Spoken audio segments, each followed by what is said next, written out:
Wieder mal ist Montag und ich sitze hier und warte auf E-Mails. Wirklich jedes Mal der gleiche Ablauf.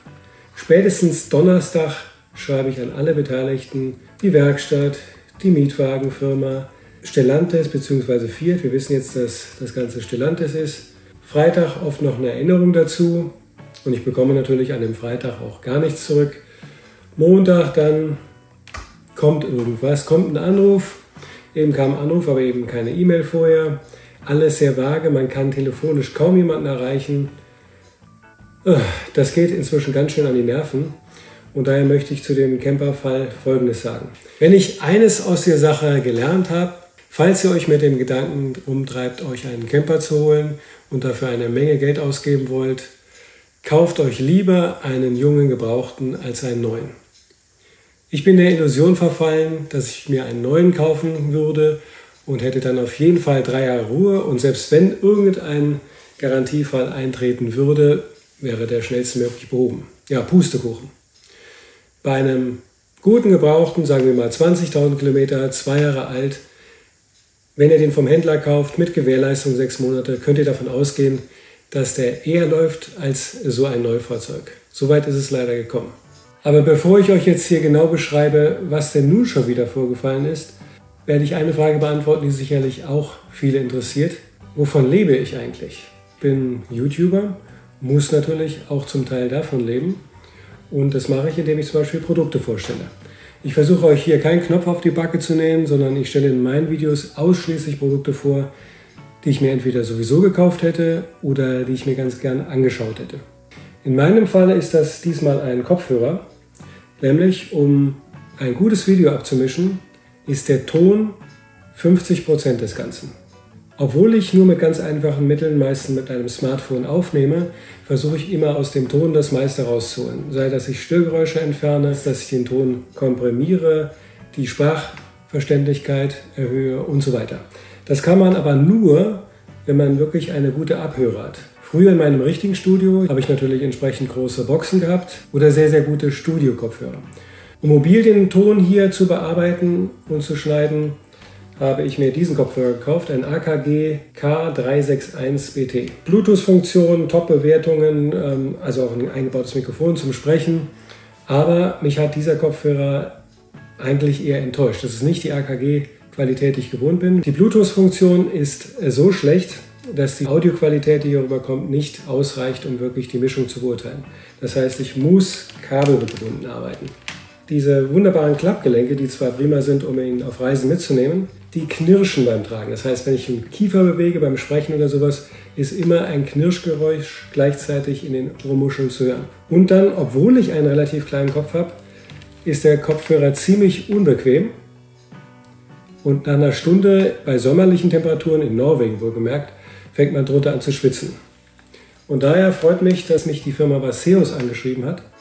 Die war mir schon früher bekannt, nämlich durch hochwertige Netzteile und Kabel. Die hat mir einen Kopfhörer angeboten und mir gleichzeitig noch in ihr Kopfhörer, also Ohrknöpfe, dazu geschickt. Und zwar ist das der Inspire XH1, ein Kopfhörer mit Noise-Cancelling-Funktion. Hier sind Mikrofone eingebaut, die den Schall in der Umgebung messen und entgegengerichtet durch Phasenauslöschung einen Schall innen erzeugen, der diesen Ton, diese Geräusche ausblenden soll. Das ist natürlich ideal, wenn man zum Beispiel im Flugzeug fliegt, dass man diese Klimaanlage nicht ständig hört. 100 Stunden Batterielaufzeit, also hat man einiges zu tun. Was mir eben wichtig war, weil eben der Tragekomfort von dem anderen Kopfhörer so unangenehm war, hoffe ich, dass hier Smooth and Velvet, also weich und samtig, wirklich zutrifft. Und vor allen Dingen, was mich dazu bewegt hat, den auch wirklich zu testen, weil China-Kopfhörer, denkt man mal, ist Low Quality, but hier, der Sound ist von Bose. Und das war halt das Argument, wo ich sagte, okay, das kann ich dann doch ernsthaft mal ausprobieren. Und hier steht es auch nochmal ganz klar, High Resolution Audio Wireless. Also hier kann ich tatsächlich Bluetooth abhören und brauche eben nicht dieses Kabel, was eben auch zu Unfällen führen kann, indem man das ganze Laptop damit auf vom Tisch reißt. Aufgemacht ist die Verpackung genau wie bei Apple, richtig schön. Der Unterschied zu dem Kopfhörer, der im Prinzip mal das gleiche gekostet hat, ist, hier bekommt man direkt einen Case dazu. Bei dem anderen bekommt man nur so einen Stoffsack, der aber vor nichts schützt. Und hier wirklich alles drin. Die hochwertigen Kabel, den Kopfhörer. Nicht nur das, Ist auch transportabel zum Reisen, einklappbar das Ganze. Also absolut top. Ich habe mehrere kabelgebundene Vergleichstests zwischen dem AKG und dem Baseus gemacht. Und ja, da geht die Sonne auf. Der Baseus-Kopfhörer hört sich tatsächlich so an, wie früher zum Beispiel mein Studio-Kopfhörer AKG 141, der aber kabelgebunden war. Den kann man aber eben nicht mitnehmen. Dieser ist super transportabel und zudem auch noch wesentlich komfortabler. Er hat wunderbare feine Gelenke, die sich dem Kopf ganz genau anpassen, auch in der Größe. Der Baseus-Kopfhörer ist definitiv ein absolutes Upgrade. Er hat aktuelles Bluetooth, er hat USB-C, er ist wesentlich komfortabler, er hat die bessere Soundqualität. Und selbst wenn einem die Original-Soundqualität, die hier ungesteuert, ungefiltert rauskommt, nicht gefällt, gibt es tatsächlich noch eine Bluetooth-App von Baseus, wo man sich seinen Wunschcharakter des Klangs einstellen kann. Das ist übrigens eine Aufnahme über meinen Laptop, über meinen MacBook. Damit habe ich eben Bluetooth ausprobiert, und zwar mit diesem Baseus-Kopfhörer, und es ist tatsächlich 1:1 so. Die Audioqualität ist identisch, jedenfalls kann ich keinen Unterschied hören zwischen kabelgebunden und komplett wireless. Wie mein Kopfhörer immer noch zu groß ist, für den gibt es von Baseus diese Open-Ear-Kopfhörer Inspire XC1. Das habe ich jetzt auch noch nicht gesehen. Ich kenne eigentlich so Dinger, die man sich so ans Ohr hängt, aber die scheinen ja echt, wie man hier auf dem Foto sieht, richtig wie kleine Ohrklemmen zu sein. Das ist ja cool. Also die fallen nirgendwo raus. Zum Beispiel zum Joggen oder wenn man wirklich nichts am Kopf haben will. Auch mit der gleichen High Resolution Audio und dem Sound bei Bose. Aber jetzt weiter zum eigentlichen Thema. Und da sieht es gar nicht so sonnig aus, meinem Camper. Letzten Montag spitzte sich die Sache ganz extrem zu, weil eben die Sache mit dem Auto an sich überhaupt nicht klar ist. Wann wird er repariert? Wird er überhaupt repariert? Wann kommen die Ersatzteile? Beziehungsweise wann kommt der neue Motor? Ja, und dann wieder mal die Frage, was ist mit dem verdammten Mietwagen? Montag nochmal angefragt, keine Reaktion. Dienstag nochmal wirklich ein Hilfeschreiben losgeschickt, weil ich kann da niemanden erreichen bei Stellantis. Es gibt keine direkte Telefonnummer. Wenn du von Stellantis angerufen wirst, dann bekommst du immer angezeigt die Standardnummer, und wenn du darauf anrufst, landest du halt in der Hotline. Du erwischst diese Person niemals selbst persönlich direkt. Und die Mietwagenfirma sagte, ja, wir haben den Wagen bis gestern zumindest garantiert bekommen, dass er bezahlt wird. Bezahlt ist immer noch nichts. Und eigentlich müsste ich den dann jetzt zurückgeben. Ja, ich war mich schon wieder Ich habe mich fertig gemacht, dass ich den Wagen eben abgebe. Da bekam ich dann mal wieder dann einen Anruf, ja, der Mietwagen ist noch bis Mitte Oktober, Anfang Mitte Oktober eben gesichert, haben sie der Mietwagenfirma zugesichert, und ich bräuchte mir darüber keine Gedanken machen.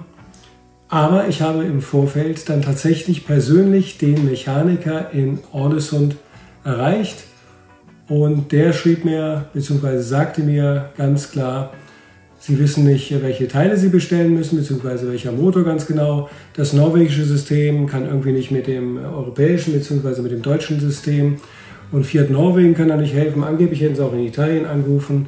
Jedenfalls kein Teil organisiert. Und außerdem rechnet er dann nicht damit, dass das Teil noch innerhalb der nächsten 2-3 Wochen ankäme, selbst wenn sie das sofort bestellen könnten.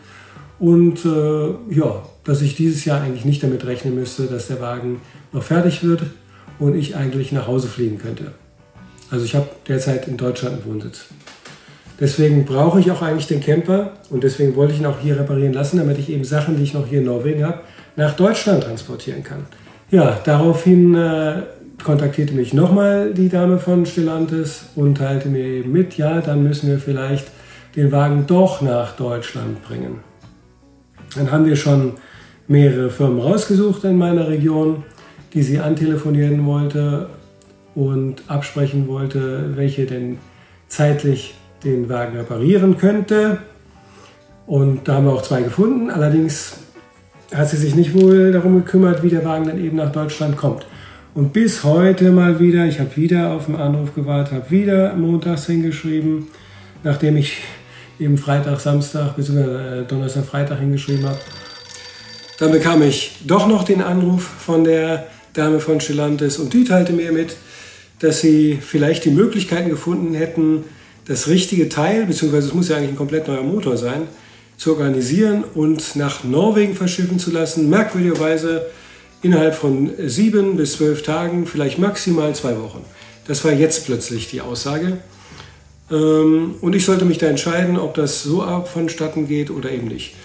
Von dem Mechaniker in Ålesund habe ich allerdings keine Info dergleichen. Da muss ich wieder abwarten, was der dazu sagt, ob der das eben machen will. Denn mein Eindruck ist, hier in Norwegen möchte man nicht den Wagen reparieren. Es kann sein, dass es daran liegt, dass es eben ein deutscher Wagen ist und auf einen Deutschen zugelassen ist. Zum einen wegen der historischen Gründe und zum anderen, weil nur innerhalb Norwegens sind die Menschen mit einer digitalen ID komplett vernetzt und können eben auch komplett haftbar gemacht werden. Mein Eindruck ist, bei allen Stellen, bei der ersten Werkstatt, bei der Mietwagenfirma und jetzt bei der zweiten Werkstatt, dass die Angst haben, dass sie auf ihrem Geld sitzen bleiben. Und das kann ja auch gut sein. Offensichtlich fühlt sich ja keiner für diese Garantie bzw. für die Gewährleistung hier zuständig. Und eigentlich war ich auch letzten Mittwoch schon soweit, habe ich schon vorbereitet, eine Wandlung einzureichen. Ich habe mich jetzt eben auf diese Sache nochmal eingelassen, dass der Wagen in Deutschland repariert wird. Und heute bekomme ich schon wieder eine andere Info. Und ganz klar, ich fühle mich so langsam, aber sicher verarscht. Keiner will im Prinzip die Sache bezahlen und jeder hofft, dass irgendwer anders den schwarzen Peter am Schluss behält und eben dafür aufkommen muss. Es sieht wohl so aus, als wenn ich das eben einklagen müsste. Das Recht, das ich habe, dass ich eben einen funktionstüchtigen, fast nagelneuen Camper eben wieder zurückerhalte. Wie würdet ihr in so einer Sache entscheiden? Ich bin ja langsam ratlos, vor allen Dingen, weil ich es echt, denke ich, gut gemeint habe und ehrlich gemeint habe, allen Leuten die Möglichkeit gegeben habe, darauf zeitnah zu reagieren und entsprechende Möglichkeiten rauszusuchen. Was würdet ihr machen? Würdet ihr jetzt doch die Wandlung durchziehen? Würdet ihr euch verarscht fühlen? Oder würdet ihr jetzt nochmal sagen, okay, versuchen wir es nochmal in Norwegen? Oder nee, ich will den Wagen jetzt doch wie abgesprochen in Deutschland? Nur einen Tag später sieht die Situation schon wieder anders aus. Gestern habe ich noch die Information erhalten von der Dame von Stellantis, dass der Wagen repariert werden könnte, da ein Teil auf dem Weg ist. Damit habe ich den Mechaniker versorgt. Heute Morgen erhielt ich von dem Mechaniker eine Rückmeldung, dass er das für keine gute Idee hält, weil es kann ja bei der Reparatur sich herausstellen, dass noch andere Teile kaputt sind oder eben vielleicht noch ein Teil fehlt, ein kleiner Teil, das eben dann genauso schwierig wieder zu beschaffen sei. Daraufhin habe ich die Stellantis-Dame wieder kontaktiert und ihr halt mitgeteilt, was der Mechaniker sagt. Und sie meinte dann, ja, dann muss der Wagen wahrscheinlich doch nach Deutschland transportiert werden. Bis dato ist aber immer noch kein Preisvorschlag überhaupt, wie das Ganze abzulaufen hat, eingereicht worden von der Dame. Das heißt, wie der Wagen nach Deutschland kommt, ist bis dato unklar, nur dass es wohl so sein soll. Und sie schrieb mir auch noch, dass sie jetzt schon für viele Kosten aufgekommen sind hinsichtlich meiner Mobilitätsgarantie und dass ich mich wahrscheinlich an den Kosten dann beteiligen müsste, außer man wäre kulant und könnte mit Allianz, also mit dem Versicherer, der wohl den Schaden wiederum von 4 trägt, eine Übereinkunft treffen. Ja, daraufhin habe ich natürlich ziemlich sauer der Dame zurückgeschrieben, wie es Sache ist, nämlich, dass wir mit der Mobilitätsgarantie schon eigentlich gar nichts mehr zu tun haben, sondern mit der gesetzlichen Gewährleistung von 2 Jahren. Und dementsprechend ist die Zeit, wo eine Reparatur abzulaufen hätte, auch in diesem Ausmaß schon lange abgelaufen. Und alle Kosten müssen demnach eben von dem Garantieträger, der in dem Fall Fiat ist, für den Motor, eben tragen. Das ist so der Stand. Und dazu möchte ich noch auf ein paar Kommentare eingehen.